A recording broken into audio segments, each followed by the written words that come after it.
সর্দি কাশি দূর করতে রোজা অবস্থায় মেডিসিন দিয়ে ভাপ নেওয়া কিংবা সরাসরি গরম পানির ভাপ নেওয়া যাবে কিনা, গরম পানি থেকে বের হওয়া ধোঁয়া ভিতরে চলে গেলে রোজার কোনো ক্ষতি হবে কিনা, রোজা অবস্থায় সিগারেট বা স্মোক করলে রোজা ভেঙে যাবে কিনা, শ্বাসকষ্টের রোগীরা রোজা অবস্থায় ইনহেলার বা নেবুলাইজার গ্রহণ করতে পারবে কিনা। আসসালামু আলাইকুম ওয়া রাহমাতুল্লাহি ওয়া বারাকাতুহু। সুপ্রিয় দর্শক, একদিকে রমজান মাস চলে যাচ্ছে এবং অন্যদিকে পরিবর্তন হতে শুরু করেছে মৌসুমি বায়ু। আবহাওয়ার এই পরিবর্তনে রোজাদারদের বড় একটি অংশ সর্দি কাশিতে আক্রান্ত। প্রশ্ন হলো, সর্দির প্রকোপ বেড়ে গেলে রোজাদার ব্যক্তি গরম পানির ভাপ গ্রহণ করতে পারবে কিনা। সর্দি কাশি কমাতে মেন্থলের ঘ্রাণ কিংবা ধোঁয়া গ্রহণ করে ফেললে রোজা ভেঙে যাবে কিনা, রোজা অবস্থায় সিগারেট, ইনহেলার বা নেবুলাইজার গ্রহণের কারণে রোজা ভেঙে যাবে কিনা, যদি ভেঙেই যায় তাহলে সেই রোজার কাজা আদায় করবে নাকি কাফারা। এই সকল প্রশ্নকে সামনে রেখে দর্শক আমাদের আজকের ভিডিও, তাই চলে যাচ্ছি মূল প্রসঙ্গে। সুপ্রিয় দর্শক, রোজা থাকা অবস্থায় সর্দি কাশির প্রকোপ কমাতে মেন্থল কিংবা অন্য কোনো মেডিসিনের ঘ্রাণ কিংবা সরাসরি গরম পানির ভাপ গ্রহণের কোনো সুযোগ নেই। গরম পানির ভাপ গ্রহণ করলে কিংবা গরম পানিতে মেন্থল মিশ্রিত করে ঘ্রাণ গ্রহণ করলে রোজা ভেঙে যায়। আবারও বলছি, গরম পানির ভাপ গ্রহণ করলে রোজা ভঙ্গ হয়ে যায়, কারণ গরম পানির ভাপ গ্রহণের সময় সেই পানি জলীয় বাষ্পে পরিণত হয়ে পেটের ভেতরে চলে যায় এবং এর মাধ্যমে শরীর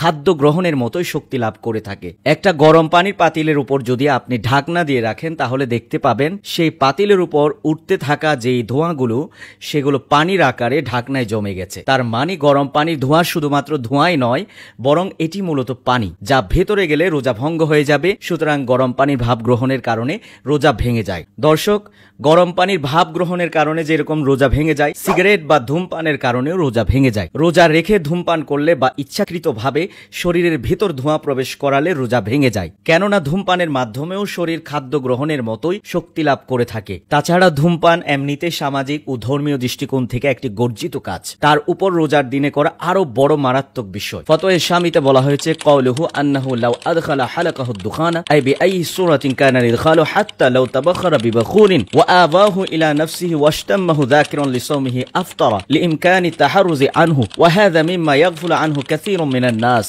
কণ্ঠনালী পর্যন্ত ধোঁয়া পৌঁছে গেলে রোজা ভেঙে যাবে, তার মানে ধোঁয়া যেভাবেই প্রবেশ করুক না কেন রোজা ভঙ্গ হয়ে যাবে। এমনকি ধূপ জাতীয় সুগন্ধি গ্রহণের পর যদি তার নিঃশ্বাসের সাথে ভেতরে চলে যায়, আর এমন অবস্থায় যদি আপনার রোজা রাখার কথা স্মরণে থাকে, তাহলে আপনার এই রোজা ভঙ্গ হয়ে যাবে, কারণ আপনার জন্য সতর্কতা অবলম্বনের সুযোগ ছিল কিন্তু আপনি তা করেননি। আর এটা এমন একটা ব্যাপার যে সম্পর্কে অধিকাংশ মানুষই উদাসীন। সুপ্রিয় দর্শক, আরো গুরুত্বপূর্ণ দুটি বিষয় হচ্ছে ইনহেলার বা নেবুলাইজার গ্রহণ। শ্বাস প্রশ্বাসের সমস্যার কারণে অনেক রোগীকে নিয়মিত ইনহেলার বা নেবুলাইজার নিতে হয়।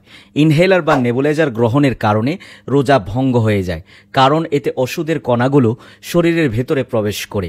সুতরাং রোজা অবস্থায় ইনহেলার বা নেবুলাইজার গ্রহণের কোনো সুযোগ নেই। সুপ্রিয় দর্শক, রোজা অবস্থায় শারীরিকভাবে একটু ভালো থাকবার জন্য বা স্বেচ্ছায় আপনি যদি গরম পানির ভাপ গ্রহণ করে থাকেন কিংবা আপনি যদি ধূমপান করে থাকেন অথবা আপনি যদি ইনহেলার বা নেবুলাইজার গ্রহণ করে থাকেন, সেক্ষেত্রে এমত অবস্থায় আপনার রোজা রাখবার কথা যদি আপনার স্মরণে থাকে, তাহলে আপনার এই রোজা ভেঙে যাবে এবং আপনার জন্য কাজা ও কাফারা দুটোই আদায় করা ওয়াজিব। আর যদি আপনার অবস্থা এমন হয় রোজা অবস্থায় এই জিনিসগুলো গ্রহণ না করলে আপনার জীবন নাশের আশঙ্কা আছে, সেক্ষেত্রে আপনি রোজা ভেঙে ফেলবেন এবং রমজান পরবর্তী সময়ে শরীর স্টেবল হওয়ার পর আপনার জন্য শুধুমাত্র কাজা আদায় করা আবশ্যক, কাফারা দিতে হবে না। সুপ্রিয় দর্শক, এই ছিল আমাদের আজকের ভিডিও। এইরকম প্রয়োজনীয় ভিডিও আরো বেশি করে পেতে যুক্ত থাকুন তালিমের সঙ্গে। আসসালামু আলাইকুম ওয়া রাহমাতুল্লাহি ওয়া বারাকাতুহু।